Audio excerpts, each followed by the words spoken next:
Hi, Carmen here. In this Q&A, I share my response to a client's question. How do I keep a cool head when everything's falling apart? Have you ever been through a tough time where every time you fixed one thing, something else fell apart and eventually you just felt like everything's going wrong? A situation like this can easily lead to a downward spiral if it's left unchecked. Your confidence can take a beating, pessimism creeps in, energy is depleted, frustration mounts, and thinking straight and making good decisions becomes so much harder.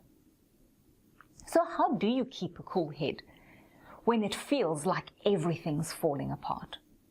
Focusing on what's wrong has become the default orientation of society in general, which is why it's so easy to get sucked into a distorted perception that everything's going wrong.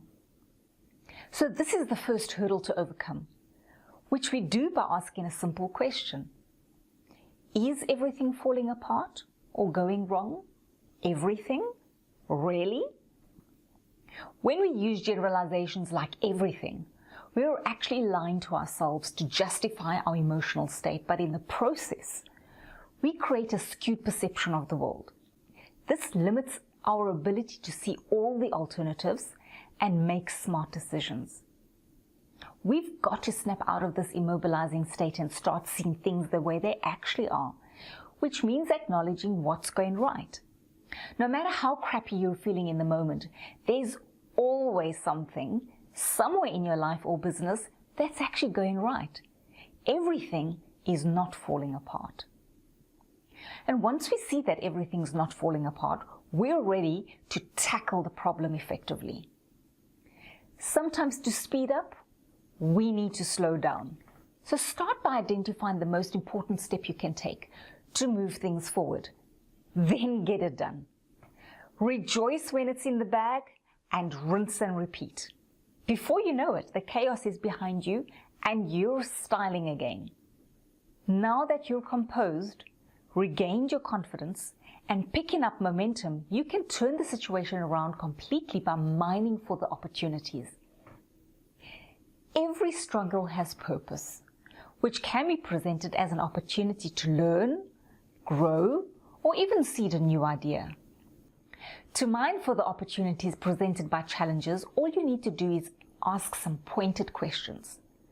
What can I learn from this experience? How can I prevent this from happening again? How can I leverage this challenge to serve me in other areas? Example, build new relationships. So many years ago, I hit a phase where it felt like everything was going wrong and realized I needed to snap myself out of only seeing the problem and get myself into a more resourceful state and rise above the chaos in my life at the time. I knew I needed to interrupt my pattern of thinking and form a new habit that would serve me.